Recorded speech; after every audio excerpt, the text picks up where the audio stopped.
Good morning పిల్లలు.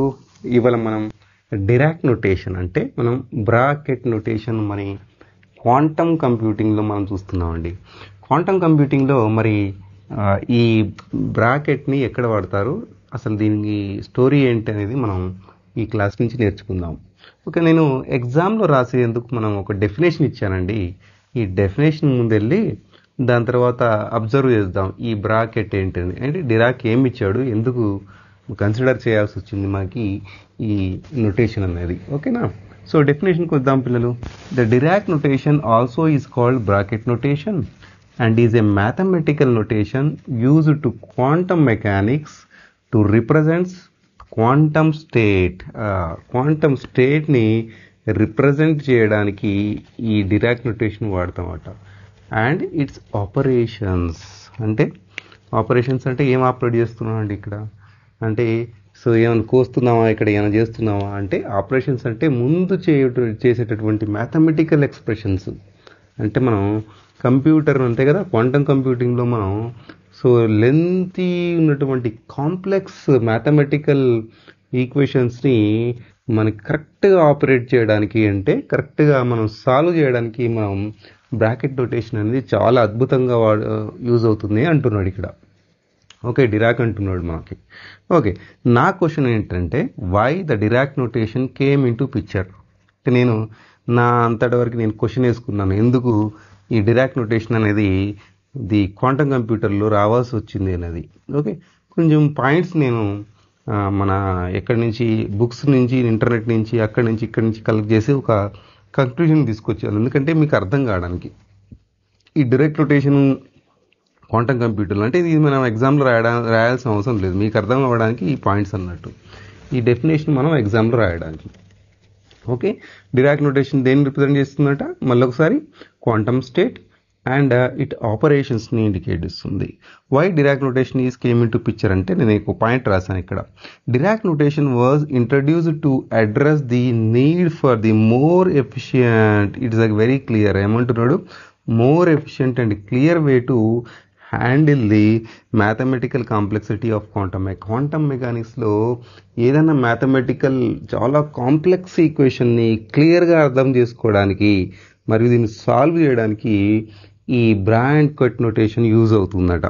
Dirac notation flexible across the different quantum representations, position, momentum, spin, ఇలాంటి ఎటువంటి functions ఉన్నా కూడా ఓకే అన్నిటికీ ఇది అప్లై అవుతుందట. ఏది బ్రాకెట్ నొటేషన్ అప్లై అవుతుంది.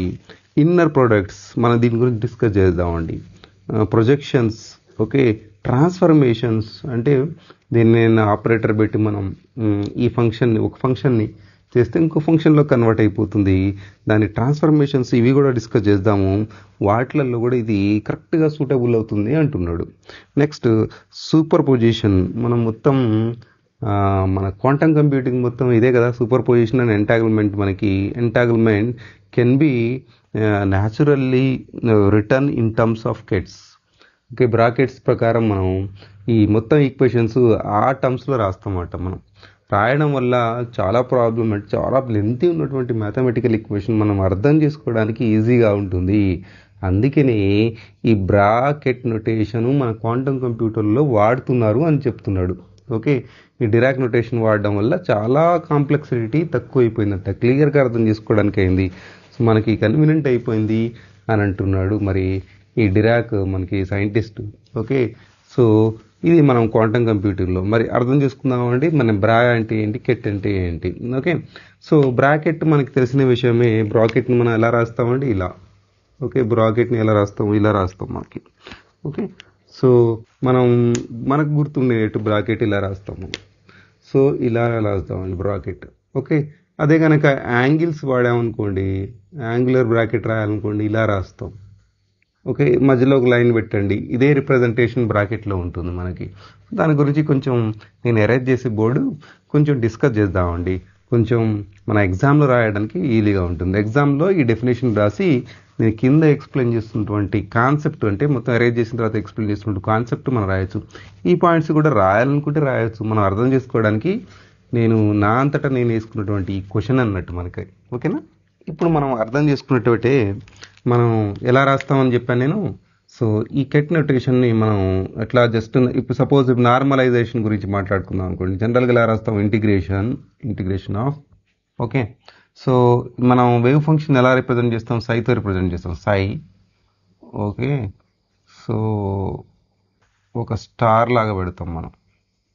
ఓకే, కాంప్లెక్స్ కాంజుగేటివ్ అండి. ఓకే, ఇలా రాస్తాం కదా, డి టౌ అని రాస్తాం, right.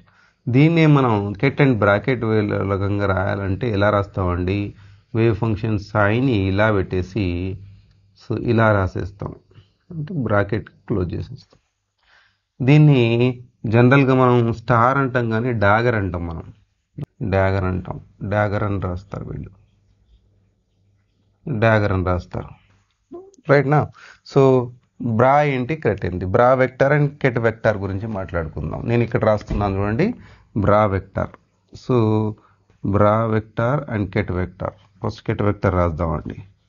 So ket vector and bra vector. మనకు కెట్ వెక్టర్ చాలా ఇంపార్టెంట్ మనకి. కెట్ వెక్టర్ అంటే సో ఈ సెకండ్ పార్ట్ని తీసేసుకోండి. ఈ సెకండ్ పార్ట్ని ఏదో దీన్ని కెట్ వెక్టర్ అంటాం. ఓకే, బ్రా వెక్టర్ అంటే బ్రాకెట్ కదా, సో నేను రాయానండి BRACKET. ఈ బ్రాకెట్లో ఏం చేయండి అంటే దీన్ని సగాన్ని డివైడ్ చేయడానికి ఈ సీని కట్ చేయండి. ఇది మనకి బ్రా అవుతుంది, ఇది మనకి కెట్ అవుతుంది. ఓకే, అదే రాశాను కదా నేను. బ్రా అంటే ఏంటి, ముందు బ్రా వెక్టర్ అంటే ముందు పార్టే కదా. సో ముందు పార్టీని మనం బ్రా వెక్టార్లో ముందు పార్టీని మనం ఇలా రాయొచ్చు, ఇలా రాయొచ్చు. ఓకేనా పిల్లలు, దీన్నే మనం ఏమంటారంటే క్వాంటం వెక్టార్ అంటాం. దీన్నే మనం ఏమంటాం, క్వాంటం వెక్టార్ అంటాం, క్వాంటం వెక్టార్ అంటాం. ఆర్ క్వాంటం వెక్టార్ స్టేట్ కూడా అనొచ్చు మనం. ఓకే, సింప్లీ మనం స్టేట్ అంటాం, స్టేట్ అని అంటాం. ఇంకొకసారి మనం కొన్నిసార్లు స్టేట్ వెక్టార్ అంటాం, స్టేట్ వెక్టార్ అంటాం. వెక్టార్ రిప్రజెంటేషన్ మనకు తెలుసు అండి ఎలా ఉంటుంది అనేది. ఓకే, మనకి సో దీన్ని ఇది మనం క్వాంటమ్స్ వెక్టార్ అనొచ్చు, స్టేట్ వెక్టార్ అనొచ్చు, స్టేట్ అనొచ్చు, స్టేట్ వెక్టార్ అనొచ్చు. దీన్ని మనం డ్యూయల్ వెక్టార్ అంటాం, డ్యూయల్ వెక్టార్ అంటాం. ఎందుకంటే ఇది డ్యూయల్ రిప్రజెంటేషన్ ఉంది మనకి, డ్యూయల్ రిప్రజెంటేషన్ అంటే ఇది మిర్రర్ ఇమేజ్ లాగా కనబడుతుంది. ఇది దీని యొక్క మిర్రర్ ఇమేజ్ లాగా దీని కనబడుతుంది. ఇది మనం మిర్రర్లో చూసినట్టు ఇట్లా కనబడుతుంది కాబట్టి దీని మిర్రర్ ఇమేజ్, దాన్ని డ్యూయల్ రిప్రజెంటేషన్ అంటాం. అంటే ఈ రెండింటిని రిప్రజెంట్ చేస్తుంది అంటే రెండింటిని లింక్ కడుతుంది అన్నట్టు. అందుకని వీళ్ళు డ్యూయల్ వెక్టార్ అని అంటాం. ఓకేనా, ఒక ఫంక్షన్ మనకి ఇక్కడ దీన్ని రిప్రజెంటేషన్ చేసేటప్పుడు ఫంక్షన్తో రిప్రజెంట్ చేసాము. చూడండి, ఎక్కడైనా మనం ఫంక్షన్తో రిప్రజెంట్ చేసాము. ఇప్పుడు మనం సో మ్యాట్రిక్స్ ప్రకారం ఎలా రాయాలి అని అంటే, ఇప్పుడు కెట్ గురించి రాస్తాం అనుకోండి. ఇప్పుడు కెట్ గురించి రాయాలనుకోండి, కెట్ ఇప్పుడు కెట్ ఇది కెట్ కదా, ఈ కెట్ గురించి రాయాలంటే కాలం మ్యాట్రిక్స్లో రిప్రజెంట్ చేస్తాం. సో కాలం మ్యాట్రిక్స్ అంటే ఇలా రాసుకుందామండి. ఏదైనా ఫంక్షన్ తీసుకోండి, సై తీసుకోండి, ఏ తీసుకోండి, ఏదైనా ఫంక్షన్ గురించి మాట్లాడుతున్నాం అనుకోండి, ఇలా రాయొచ్చు మనం A1 A2 A3 and so on AN వరకు చూసుకుందాం.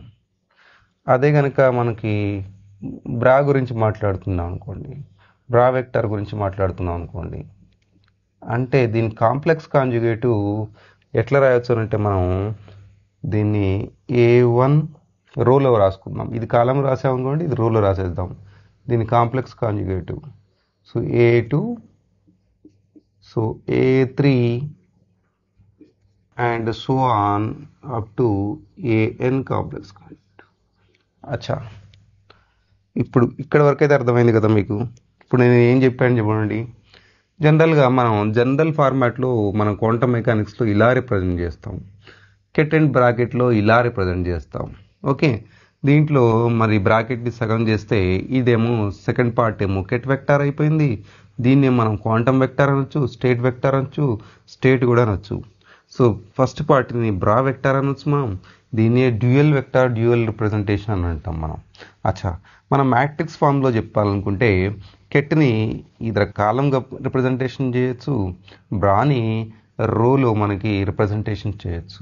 మరి మన ప్రాక్టికల్గా 1 and 0లో క్వాంటమ్ కంప్యూటింగ్లో ఎలా వాడతారు అనేది కొంచెం చూద్దామండి. దీన్ని ఎరేజ్ చేసుకుంటాను, దాని తర్వాత చూద్దాం, కొన్ని ఎగ్జాంపుల్ తీసుకుందాం. దీనికి బ్రాకెట్లు మనం ఇంకా ఎట్లా వాడచ్చు అనేది కూడా దీంట్లో ఎగ్జామ్ పాయింట్ ఆఫ్ వ్యూలో చూద్దాం. ఇది ఖచ్చితంగా ఈ 4 పాయింట్లు ఎగ్జామ్లో రాయాలి, మీరు ఖచ్చితంగా రాయాలి. సో ఇది రిప్రజెంటేషన్ కాబట్టి ఇది నొటేషన్ అన్నట్టు, ఈ 4 పాయింట్లు ఇక్కడ నొటేషన్ అన్నట్టు. ఈ నొటేషన్ కంపల్సరీ మీరు రాయాల్సిందే ఎగ్జామ్లో. అర్థమైందా? నేను స్క్రీన్ షాట్ తీసేసుకోండి, లేదంటే కింద నోట్స్ కూడా ఇస్తాను, కానీ నోట్స్ కొంచెం ఎక్స్పాండబుల్గా ఉంటుంది. నేను మీకు కొంచెం క్లియర్ కట్గా చెప్తున్నాను మీకు. ఇప్పుడు మనం కెట్ 0 అనుకోండి, కెట్ 0 ఫంక్షన్ ప్లేస్లో ఇక్కడ మనం సై ప్లేస్లో నేను ఏం చేశాను అంటే 0 పెట్టేశాను. మనకు అర్థం ఏంటి? కెట్ అని అంటే ఏం చెప్పాను నేను? కాలం అని చెప్పాను. కాలం రిప్రజెంటేషన్ చేయండి. కాలం రిప్రజెంటేషన్ ఇక్కడ నేను మీకు ఇచ్చే సలహా ఏంటంటే, ఎప్పుడైతే 0 ఉందంటే 0 కిందికి రావాలండి, 0 కిందికి రావాలి. మనం క్వాంటమ్ కంప్యూటింగ్లో, జనరల్ కంప్యూటింగ్, డిజిటల్ కంప్యూటింగ్లో 1 and 0 రిప్రజెంట్ చేస్తాం కదా, అంటే ఈ సూపర్ పొజిషన్ స్టేట్ మనకి 1, 0 కావచ్చు, అంటే 1 కావచ్చు, 0 కావచ్చు. ఓకే, సో మనకి ఇక్కడ కనుక 1 తీసుకుందాం అనుకోండి, సెట్ 1 తీసుకుందాం అనుకోండి, మనం ఎలా రాయొచ్చు? కింద ఫస్ట్ 1 రాసుకోండి, దాని తర్వాత పైన 0 రాసుకోండి. ఓకే, అదేవిధంగా మనకి ఇప్పుడు ఇక్కడ మనం బ్రా కనుక తీసుకుందాం అనుకోండి, బ్రా 0 కనుక తీసుకుందాము, దీన్ని ఎలా రాయొచ్చు? మీరు రో ఇందాక చెప్పాను నేను, రోలో కింద రాయొచ్చు అని చెప్పేసి, దీన్ని రో కింద రాయొచ్చు. ఫస్ట్ ఏం చేశాను? 0 ఇలా రాసుకోండి, 1 ఇలా పెట్టండి. ఓకే, అదేవిధంగా ఇది బ్రా 1 కింద రాసుకుందాం అనుకోండి, మనం ఎలా రిప్రజెంటేషన్ చేయొచ్చు? ఫస్ట్ 1 రాయండి, దాని తర్వాత 0. సో ఇదండి రిప్రజెంటేషన్. అచ్చా, ఇప్పుడు 1, 0 రిప్రజెంటేషన్ చేసాం కదా, మనం కాంప్లెక్స్ ఫామ్లో ఎలా రిప్రజెంటేషన్ చేయాలి?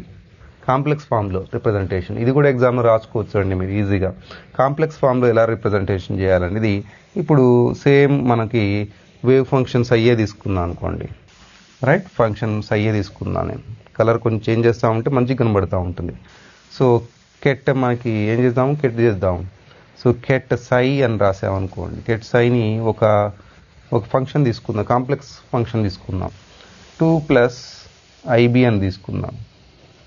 ఓకే, ఇలా ఓకే, ఇమాజినరీ ఒక టర్మ్స్ తీసుకుంటే కాంప్లెక్స్ ఫామ్లో దీని కాంజుగేటివ్ రాయాలి. కాంజుగేటివ్ రాస్తే మనకి బ్రా అనేది వచ్చేస్తుంది. ఇప్పుడు మనం ఇది బ్రా సై అనే ఫంక్షన్లో రాయాలి. ఎలా దీన్ని కాంజుగేటివ్ రాయాలంటే ఇక్కడ ప్లస్ ఉన్న చోట ఇప్పుడు ఐ వచ్చినప్పుడైతే మాత్రమే మైనస్ వస్తుంది, -IB. ఇలా రిప్రజెంటేషన్ చేస్తాం. అర్థమైందా పిల్లలు? సో నేను ఎలా రాశాను చూడండి. సో ఇది ఇక్కడ కూడా చూడండి, కాంప్లెక్స్ కాంజుగేటివ్ అయిపోయింది కదా, పైన కింద పైన అయిపోయింది. ఇలా మనం కాంప్లెక్స్ ఫామ్లో రాసినప్పుడు కూడా ఇంకొకటి ఎగ్జాంపుల్ తీసుకొని చూద్దామండి, మనం కాంప్లెక్స్ ఫామ్లో ఎలా రాయొచ్చు అనేది. సో మనం ఇక్కడ నేను కెట్ సై ఒక ఫంక్షన్ తీసుకుంటున్నాను. సో జనరల్గా ఈ టర్మ్స్లో ఐ వచ్చింది కదా, మరి నేను తీసుకుంటున్న టర్మ్స్లో ఐ రాకుండా ట్రై చేద్దాం. సో 2 కెట్ సై -3 కెట్ సై. నేను ఇక్కడ ఐ అనే టర్మ్స్ని తీసుకురాలేదు. మరి దీనికి కాంప్లెక్స్ కాంజుగేటివ్ వేస్తే మనకి బ్రా వచ్చేస్తుంది. ఈ బ్రా మరి ఎలా రాస్తామనంటే, బ్రాని ఎలా రాస్తామనంటే, సో నేను దీన్ని తీసుకుంటే బ్రాని ఎలా రాస్తామంటే, కాంప్లెక్స్ కాంజుగేటివ్ ఎప్పుడైతే రాస్తున్నామో నేను చెప్పాను, ఎప్పుడైతే ఐ వస్తుందో మనం దాన్ని రివర్స్ రాయాలంటే ఇక్కడ ప్లస్ వస్తే మైనస్ రాయాలి, మైనస్ వస్తే ప్లస్ రాయాలి. మరి ఇక్కడ ఐఏ రాలేదు కదండి, మరి ఎలా రాయచ్చు అంటే, సో దీన్ని ఎలా ఉందో అలా రాయండి. సో దీని కాంప్లెక్స్ కాంజుగేటివ్ ఇలా అవుతుంది, అంతే. దీన్ని తీసేసి నేనేం చేశాను అంటే కెట్ని తీసేసి బ్రా పెట్టేశాను, కెట్ని తీసేసి బ్రా పెట్టేశాను. ఇక్కడ ఏమైనా చేంజ్ వచ్చిందా? చేంజ్ రాదు. అంటే కాంప్లెక్స్ ఉన్నప్పుడు మాత్రమే దాన్ని కాంజుగేటివ్ అవుతుంది. రిమైనింగ్ కేసులో దీని మళ్ళీ మైనస్+గా కన్వర్ట్ అవ్వదు. దీని రిప్రజెంటేషన్ ఇలా ఉంటుందండి. ఓకేనా పిల్లలు? ఇది మనం క్వాంటమ్ కంప్యూటింగ్లో మనం బ్రాకెట్ రిప్రజెంటేషన్స్ అన్నట్టు. Bracket representation. ఇంకా చూసే ముందర మనకి ఇన్నర్ ప్రొడక్ట్ ఏంటి, అవుటర్ ప్రొడక్ట్ ఏంటి అనేది చూద్దాం. అంటే ఇంకా దీన్ని ఎగ్జాంపుల్ చూద్దాం. ఇది మనం ఎగ్జాంపుల్ రాసుకోవచ్చు. ఇది రిప్రజెంటేషన్, బ్రాకెట్ యొక్క రిప్రజెంటేషను. సింపుల్గా నేను 10లో చెప్పాను. అండ్ ఒక కాంప్లెక్స్ ఫామ్ తీసుకొని చెప్పాను. కాంప్లెక్స్ ఫామ్ లేకుండా జనరల్గా ఒక ఫంక్షన్ వాడుకున్నప్పుడు ఎలా ఉంటుందని చెప్పాను. ఓకే, సో ఇది మనకి జనరల్ ఫామ్, బ్రాకెట్ మనం వాడుతున్నటువంటి జనరల్ ఫామ్ క్వాంటమ్ కంప్యూటింగ్లో.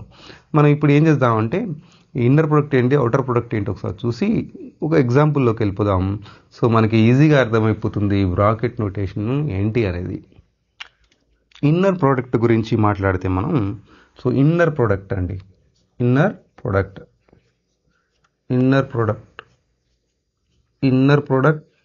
ఇంకొకటి అవుటర్ ప్రోడక్ట్. ఇన్నర్ ప్రోడక్ట్ గురించి మాట్లాడితే మనం ఎలా రాయొచ్చు అంటే, సో దీన్ని ఇలా రాయొచ్చు బ్రాండ్ కోట్ నోటేషన్లో. ఓకే, అవుటర్ ప్రొడక్ట్ గురించి మాట్లాడితే అవుటర్ ప్రొడక్ట్, టెన్సర్ ప్రొడక్ట్ అని ఇంకోటి కూడా ఉంటుంది. మనం ఇప్పుడు ఇంతవరకు డిస్కస్ చేద్దాం. అవుటర్ ప్రొడక్ట్ ఫస్ట్ కెట్ రాయండి, దాని తర్వాత బ్రా రాయండి. ఓకే, సో దాని తర్వాత బ్రా రాయండి. సో ఇది ఇన్నర్ ప్రొడక్ట్, అవుటర్ ప్రొడక్ట్. దీని గురించి చాలా డిస్కస్ చేయొచ్చు మనం, ఎందుకంటే మొత్తం క్వాంటమ్ కంప్యూటింగ్ బ్రాకెట్లోనే మనకి ఎక్స్ప్లెయిన్ చేస్తున్నాడట కదా. మనకి ఇప్పుడు ఇది ఎక్స్ప్లెయిన్ చేస్తున్నప్పుడు బ్రాకెట్లలో చాలా ఎక్స్పాన్షన్ ఈజీగా అయిపోతుంది, కాంప్లెక్స్ ఫామ్లో ఈజీగా అయిపోతుంది. ఇప్పుడు మనం inner product, outer product so ఈ విధంగా రాయొచ్చు. మనం ఇంకో నార్మలైజేషన్ గురించి మాట్లాడదాం అనుకోండి. నార్మలైజేషన్ మనం ఎలా చేస్తాం? మనం జనరల్గా అయితే so integration psi star okay d tau is equals to 1 అని రాస్తాం. ఓకే, ఇన్ నార్మలైజేషన్లో నేను ఇందాక స్టార్టింగ్లో చెప్పినట్టు సైకెట్ బ్రా రాసి ఈజ్ ఈక్వల్స్ టు 1 అని రాస్తాం. ఈ విధంగా నార్మలైజేషన్ చేస్తాం. ఓకే, ఇంకా మనకి ఏం చేస్తామంటే, సో నార్మలైజేషన్ అయిపోయిన తర్వాత ఆర్థో నార్మల్ గురించి మాట్లాడదామండి. ఆర్థో నార్మల్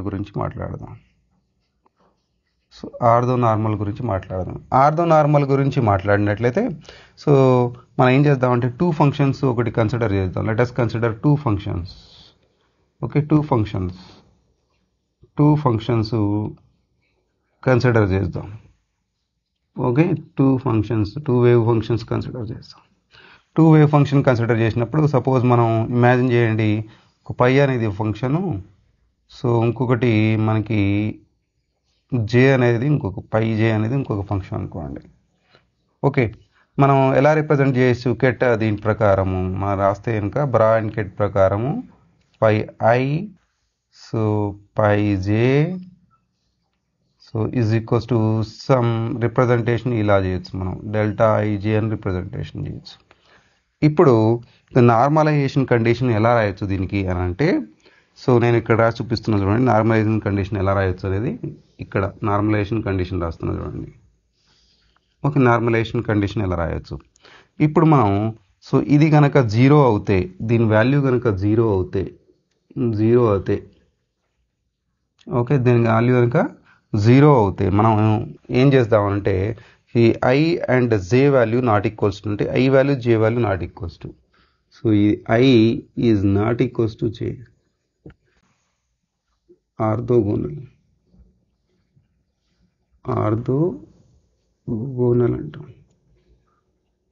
ఓకే, ఇది ఇప్పుడు 1 కనుక అవుతే, ఓకే ఇది 1 కనుక అవుతే దీన్ని ఐ ఈజ్ ఈక్వల్స్ టు జే అవుతుంది.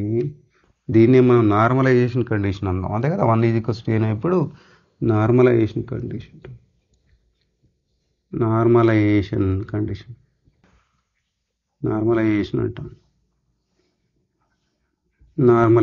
అంటాం. ఈ రెండింటిని కలిపి ఆర్థో నార్మల్ అంటాం అండి.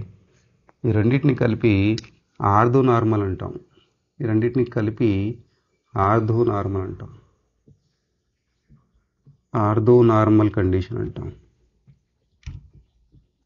ఓకే, ఆర్థో నార్మల్ కండిషన్ అంటాం. ఇప్పుడు మనం ఏం చేద్దామంటే కొంత ఎగ్జాంపుల్ తీసుకొని మనం అర్థం చేద్దాం.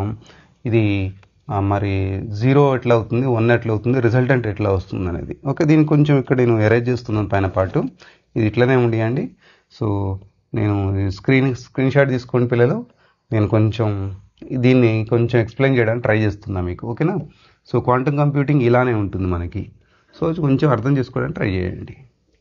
నేను psi అనేది ఫంక్షన్ని ఇలా తీసుకున్నాను. ఒక దాంట్లో 2psi1 3-3psi2 తీసుకున్నాను. ఒక పై అనే ఇంకొక వేవ్ ఫంక్షన్ తీసుకున్నాను. వేవ్ ఫంక్షన్ తీసుకొని దీన్ని ఎలా రాసుకున్నాను.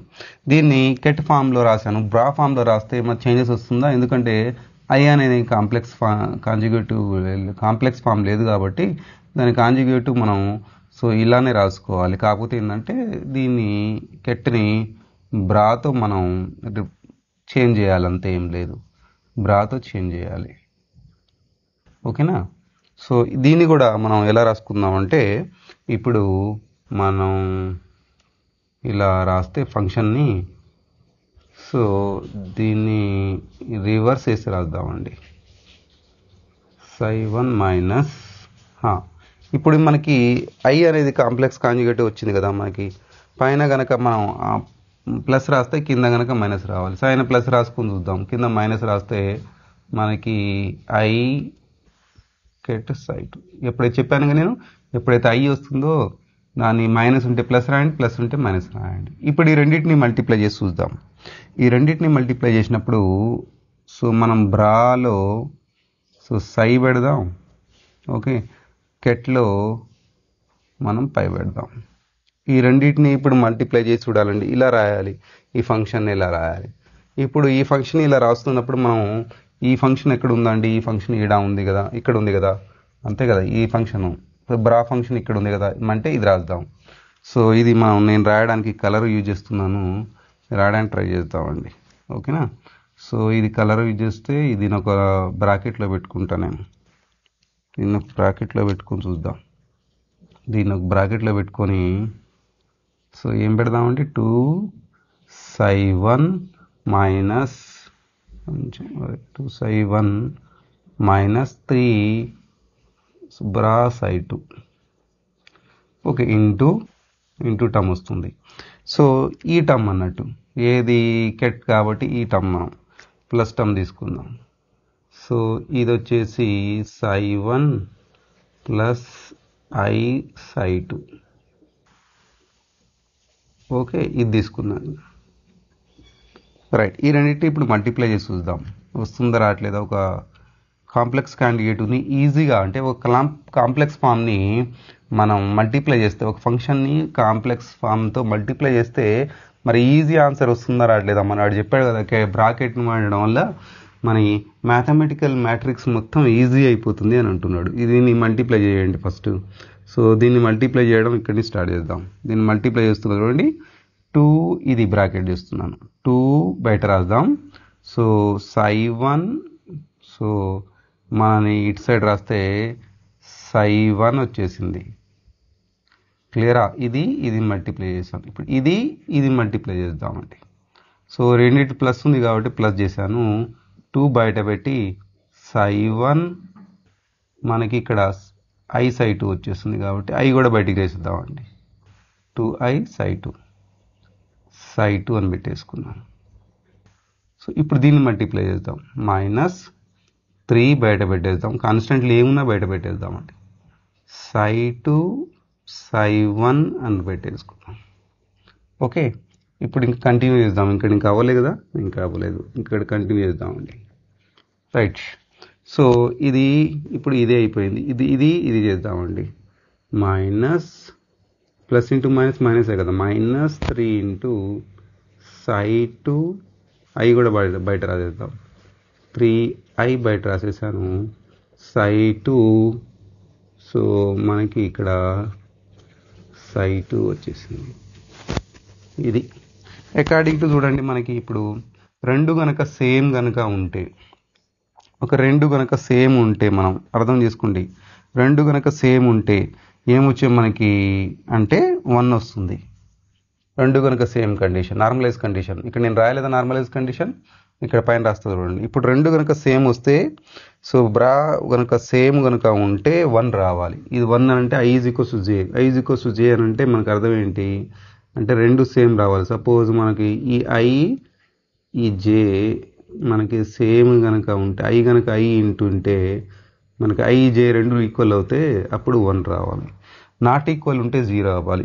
ఇప్పుడు ఈ రెండు ఈక్వల్ ఉన్నాయి కదా మనకి, అంటే I Jలు రెండులు కూడా 1 ఉన్నాయి కదా, 1 ఉన్నాయి అంటే అర్థం ఏంటి 1 రావాలి. అంటే నేను ఇక్కడ రాయాల్సిన టర్మ్ ఏంటి ఇక్కడ అంటే, సో 2 × 1 రాస్తాను ప్లస్ ఇక్కడ 2I. సో ఈ రెండు వేరు ఉన్నాయంటే అర్థం ఏంటి 0 రావాలి. అంటే ఈ టర్మ్లో మొత్తం 0 అయిపోతుంది. -3 ఓకే. ఈ రెండు వేరు ఉన్నాయి అంటే అర్థం ఏంటి 0 రావాలి. 3 × 0 -3I. మనకి ఈ రెండు సేమ్ ఉన్నాయి అంటే I = J అయిపోయింది. J అంటే 1 రావాలి. 1 వచ్చేసింది. సో దీని రిజల్టెంట్ చూడండి ఏమొచ్చిందో. ది రిజల్టెంట్ ఎంత కాంప్లెక్స్ ఫామ్ అయినా కూడా చిన్నగా మనకి ఈక్వల్గా తీసుకొచ్చింది. 2 × 1 అంటే 2 వచ్చేసింది మనకి, అంతేనా? సో పిల్లలు మనకి ఆన్సర్ నేను రెడ్ కలర్తో రాస్తాను. 2 వచ్చేసింది. ఇక్కడ 2 వచ్చేసింది. ఇది 0 అయిపోయింది. మైనస్ ఇది 0 అయిపోయింది. మైనస్ ఎంత వచ్చింది 3I వచ్చేసింది. ఓకే, I3 అని రాద్దాం. I3 వచ్చేసింది. చూడండి ఎంత సింపుల్గా ఆన్సర్ వచ్చేసిందో. అంటే ఎంత కాంప్లెక్స్ ఫామ్ అయినా కూడా మనం ఈజీగా ఆన్సర్ తీసుకుని రావచ్చు. అంటే ఈ బ్రాకెట్ వల్ల మనకి ఈజీ ఆన్సర్ అనేది వచ్చేస్తుంది పిల్లలు. ఓకేనా? సో ఇది మనం క్వాంటమ్ కంప్యూటర్లో బ్రాకెట్ యొక్క రోల్. ఓకే, నేను ఈ క్లాస్లో ఏం చెప్పానండి, మీకు బ్రాకెట్ గురించి కొంచెం క్లుప్తంగా తెలిసిపోయింది. మొత్తం మీకు ఎగ్జామ్లో రాయాలంటే ఏం చేయాలి, ఒకవేళ 2 మార్క్స్ కనుక అడిగితే what is the bracket notation or Dirac notation అడిగితే, మీ పిల్లలు మన ఇంజనీరింగ్లో కానీ బీఎస్సీలో కానీ ఎంఎస్సీలో కానీ అడిగితే మీరు ఏం చేయాలి, డెఫినేషన్ రాసి ఆ నోటేషన్ రిప్రజెంటేషన్ రాశాను కదండి సెకండ్ టైం, నేను సెకండ్ బోర్డు మీద ఆ రిప్రజెంటేషన్ మీరు రాస్తే సరిపోతుంది. లేదు ఇంకా హై లెవెల్లో మిమ్మల్ని అడుగుతున్నాడు అంటే ఈ మొత్తం నోటేషన్ మీరు ఎగ్జామ్లో రాయొచ్చు మీరు. ఓకే, మీకు అర్థం కావడం కోసం బ్రాకెట్ నోటేషను కొన్ని ఎగ్జాంపుల్స్ తీసుకొని చెప్పానండి. సో ఎంత సింపుల్గా మనం బ్రాకెట్ మనకి పెద్ద కాంప్లెక్స్ ఫామ్స్ని ఈజీగా సాల్వ్ చేస్తుందో మనకి ఇప్పుడు అర్థమైపోయింది. ఈ బ్రాకెట్ యొక్క రోల్ మనం క్వాంటమ్ కంప్యూటర్లో ఏంది అనేది కూడా మనకి అర్థమైపోయింది పిల్లలు. ఇదే విధంగా నెక్స్ట్ క్లాస్లో క్వాంటమ్ కంప్యూటింగ్లో మీకు ఏమన్నా గేట్స్ కావాలంటే గేట్స్ గురించి కూడా ఎక్స్ప్లెయిన్ చేస్తానండి. సో ఇంకా మరి ఈ వీడియోని మీరు నేను కష్టపడి నేను కలెక్ట్ చేసి మీకోసం ఈ టాపిక్స్ అన్నీ తీసుకొస్తున్నాను. మీరు చేయాల్సిన పని ఏంటండి, మీరు దీన్ని ఎంతవరకు అయితే అంతవరకు షేర్ చేసి దీన్ని లైక్ చేయండి. లైక్ చేస్తే నాకేందంటే తెలిసిపోతుంది. సో ఇంకేమైనా టాపిక్స్ కావాలన్నా కూడా మీరు కామెంట్స్లో నన్ను అడగచ్చు. నేను దాన్ని క్లియర్గా మీకు ఎక్స్ప్లెయిన్ చేయడానికి ట్రై చేస్తానండి. థ్యాంక్ యూ పిల్లలు.